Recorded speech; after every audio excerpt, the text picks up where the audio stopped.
Hello, it's the 12th of February 2018, and I want to talk to you today about probably one of the most fundamental discussions or emotional components about giving birth, and that's the fear of giving birth, and what's the truth, and what's the myth. So I did a talk about the myth of this, and the myths and the truths, of course, come together. So you can read in the description what we're often told in books, and we're told by people who've had great births as well. But I wasn't told that in 1970 when I gave birth. It was assumed that women would be anxious and nervous about birth, and that's why everybody went to the hospital. And then there was definitely a group of birth advocates even then, and those were led by male obstetricians, Lamaze, Bradley, Grantley, Dick Reed, and women who were advocates of their skills-focused approach to childbirth. And these women who admired these men, and rightly so, because these were the first time there was a universal way to consider dealing with birth. And yet they focused, and this is what I've called the original sin of childbirth, they focused only on those women who wanted a natural birth, a pain-free labor, and less medical care. So you can have a pain-free labor and still have a problem. You can have less medical care and still have a problem. And the word natural birth has to stop meaning it's good outcome, and easy to manage. A natural birth anywhere in the world where there is no medical care means that anything that could happen might happen, and that's the good or the bad. So if we look at fear around childbirth, is it something that only modern women have? Or do only modern women fear childbirth? Or have women throughout the ages globally feared childbirth? And because I've worked in third world countries not around birth, I can tell you that every culture fears childbirth because it's very, very dynamic. And when things are dynamic culturally, that's when cultures and individuals know that there can be a problem. So if you have a massive hurricane that's dynamic, people know that there can be problems. If an illness is going around a village, it's dynamic. That means there can be problems. Pregnancy and childbirth and the newborn period particularly are dynamic, which means that people in cultures where there is no medical care and they're relying on their own very, very sophisticated health systems that they've developed for hundreds and thousands of years, and they're often spiritual systems, know that when you have a dynamic situation, that's when people are at risk. So we are, as human beings, hardwired to fear birth. And that's a good thing. It's not a bad thing. The reason we're hardwired to fear birth is for two reasons. One is we will pay attention around pregnancy and childbirth, and we will then try to respond appropriately to something that seems as though it's going wrong. Which means instead of being an ostrich with the head in the sand, we will pay attention, and if something is going wrong, then we will start to respond to that. And if we have skills to respond to that, then we feel better because we feel that we're armed with capability. Whether that's the knowledge of herbs or whether it's the knowledge of prayer or whatever it is, if we feel skilled at something, then we feel more capable. But being afraid also is something that grows. It's not that fear grows. It's our capacity to determine whether fear means extreme emergency, needs to be watched, or needs to be watched with attention but with less concern. So the reason that fear needs to be permitted to develop in pregnant women is that it is teaching us to be able to pay attention to the dynamic period of our babies after birth. If we are not armed with the capability to distinguish between something that really needs attention to something we need to watch with care, or something that gets watched but isn't as concerning, then the fact is we think that every time we get this rush of fear that something is the matter. And we see that in women today with newborn babies, particularly first-time mothers. And any of us who have had more kids know that that disappears because, in fact, we have learned the skills without knowing we've learned them. So if we have a second baby, we will hear parents say, I'm less concerned. Well, being less concerned means that they differentiated these three levels of concern. So let me explain to you how you go about differentiating them, because we have to absolutely want women to have this fear in pregnancy and birth so that they can be discerning rather than paralyzed. Because when you're paralyzed, you make decisions based on, I'm afraid, and therefore do anything you can. And part of why there is such an increase in medical care is that women have been taught not to be afraid. And then the medical system comes in and introduces a potential fear, and women will lay down their lives for children. So this is what I've learned living in third world countries, which are culturally very different, but they behave, and as humans, we behave in the same way. And cultures that have no medical care behave in the same way around fear. The first thing they do is they acknowledge it. They don't stand up with a sign that says, I'm afraid. You can tell when they're afraid because they start paying attention. So they're doing something, and if something happens, they turn their attention to it. That tells you that they have a concern. The next thing they do is assess, is this something that is going to be dead or seriously injured within the next 5 minutes? And if it is, they react to it.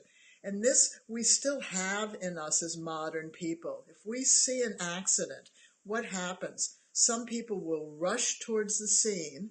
Some people will stand and be paralyzed. Those paralyzed people may be just assessing. On the other hand, what may have happened at this point is for people in modern cultures to believe that's not my business. I don't want to be involved. I'm not skilled enough to help. And so therefore I'm going to stand back. So as humans, we still have this 5-minute assessment thing. Is it going to be dead or seriously injured in 5 minutes? If the answer is yes, we either need to do something, and that's true whether you have a baby or whether you have a 5-year-old or whether it's something that happens to your grandmother or grandfather. If somebody has an accident, you are in high mode right away. The more skilled you are, the more confident you are. If a person is skilled, well, they call the emergency system. They feel better than if they don't know what to do. So it's always good to have a set of skills so that you can cope and manage with something if it's really a serious emergency. Now, if you look at it and you go, no, it's not going to be dead or seriously injured in 5 minutes, but then you still have a fear, then what you want to do is put it into the 12-hour category. Is it going to be seriously injured or dead within 12 hours? And that we all know if we've had children. We've all been in that fear. A kid runs a fever, and we wonder, even for ourselves, if we get really sick. We're assessing to ourselves, do we think we're going to die right now? Or do we think we're going to die within the next day? Or seriously injured? Or is this going to get worse? I had my appendix out last year. I had to make an assessment.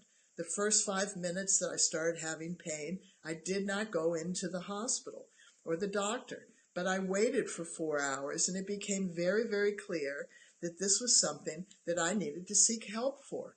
And it's because I understand this skill and I use this skill. So I got taught this skill. I didn't get born with it, so I'm passing it on to you. Fear is something we want to grow so we can learn to assess whether we should be fearful or not. So if we feel we're going to have a problem within 12 hours, seek medical help when you think, or any kind of help when you think it's appropriate. Then if we don't think it's going to be a problem, or 12-hour passes and it hasn't been a problem, we can still be on high vigilance until we know the problem's resolved. It will either resolve getting better or it will resolve getting worse, in which case we now have taught ourselves what we need to do or how we need to seek help, because we now are comfortable with our capacity to assess. So the long and short of it is, the truth about childbirth is that we should permit women to be afraid. We have to stop saying to each other as women, birth is natural, you'll know what to do. We don't know what to do. That's the truth. Oh, women have always had babies, it'll be fine. Women have always had babies, and it's dynamic. Mothers have died, in birth or after birth. Babies do die. Mothers and babies do die. And they don't only just die, they have injuries. So it's not a question of just death versus life. It's a question of a spectrum of things. Oh, birth is natural, just trust it. When we use the word trust it, we need to change that word to be able to pay attention to it. We can't trust that it's going to be just good. Because I want to tell you something, in my 45 years of being involved in birth, and I sound like I am very much against the natural birth movement. I'm not against the natural birth movement. I am against the natural birth movement as it has created myths around childbirth. And those myths have led to the increase of shame, blame, guilt, disappointment, and anger around childbirth, because those myths became expectations, and those didn't get met. And they also meant that as we chose to have this easy to achieve birth and didn't have it, we blamed others.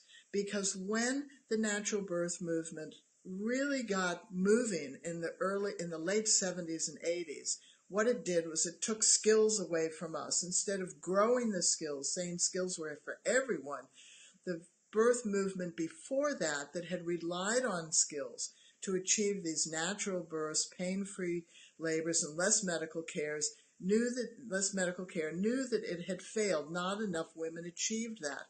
And that were those three goals were the only thing they were thinking about, rather than 100% of pregnant women will give birth, and every birthing woman can use skills to improve her birth experience. And that's why Birthing Better Families developed these skills in the early 70s, is we weren't fooled by the myths. We knew that the skills weren't broad enough, they weren't deep enough, they didn't cover us enough, and we wanted better skills. So we developed them, and we now house them in a charitable trust. So we want you to understand that the natural birth movement has twisted the meaning of things around birth. Instead of being realistic, they've tried to hide the messages that we need to be actually working with. And this is a woman's conversation with women. So we should be afraid of birth because that grows our capacity to pay attention. So when women have been taught it's okay to be afraid of birth, and is there going to be a problem in 5 minutes? Is there going to be a problem in 12 hours? Is it something you need to watch? Then those women during pregnancy are more likely to seek appropriate medical care, or be able to explain to their care providers that what looks like a problem is actually okay. And that matters a lot, because when Birthing Better skills developed, they developed around families that were medically high risk. Medically high risk doesn't mean that the problem is right now. It means that it's an issue that can become a problem. And the only way that we know if an issue is becoming a problem is through assessing. Medically, they assess it in ABC. When we have been taught it's okay to be afraid of childbirth, then we internally assess it, just as we would if we had a newborn or if we have a sick husband. So we assess it, or if we're sick ourselves. So when we make assessments, because we have faced this fear and said, is it going to be dead in 5 minutes? No, I don't think it's going to be dead in 5 minutes. Do I think it's going to be injured or dead in 12 hours? I have to pay attention to it. So when we have worked with women who have had issues that have been defined medically, or issues that have come up, we have used this skill, that it's okay, don't push it under the rug. Look at it. It's hard to look at it, But when your beating heart is saying, I am afraid, and you can say, do I think that something seriously wrong is going to happen in 5 minutes? Most of us go, no. And that calms us down enough for us to ask the next question. Do we think that something serious is going to happen, injury or death, in the next 12 hours? And when we can say, I am not certain, then we know that we can watch it, because underneath there is always that question, do I have to act on it right now? Is this a 5-minute thing? And most people say no. Every once in a while, it is a yes. So we have worked with women who have bled, and they have gone, no, I think it's okay right now. And then it gets worse. Then they go, it isn't okay. So they go in and see someone. Other women have bled, and they've gone, no, well, I'm going to watch it. And within a few hours, no, it stopped, and they feel okay. Many of them have still gone in to make certain that they can hear the baby's heartbeat. That's fine, or they pay attention to the movements of the baby. So when we talk about the truths in childbirth, we want to grow this skill around the fear of birth. It's okay to be afraid. It is growing in you the capacity to determine whether you need to act now, whether you have to be observant for a 12-hour period, or whether you can go longer than 12 hours and watch until it either resolves itself and it's fine, or it gets worse and you need to act on it. So the truth about childbirth is that we have to stop telling women not to be afraid. So how can you help our charitable trust? Donate through PayPal at info@birthingbetter.com. Share these videos. We have YouTube playlists. This will go into the playlist of the truths about childbirth. Comment on it. What are the things that you want us to talk about? I have 45 years experience that's global. I developed these skills with hundreds and hundreds of families based around trying to determine what was a myth and what is a truth around childbirth. And so please help us grow a skilled birthing population. We don't want women unnecessarily afraid. We want them to be knowing that they have a skill to deal with their fears around birth, because that will help them deal with their fears around their newborn. We don't need women every time a baby moves to go, what's the matter? As though there is something the matter. The reason she's doing that is because that fear has been suppressed in her during pregnancy when it should be growing. So thank you, and tomorrow I'll do another Childbirth Truth series. Bye-bye.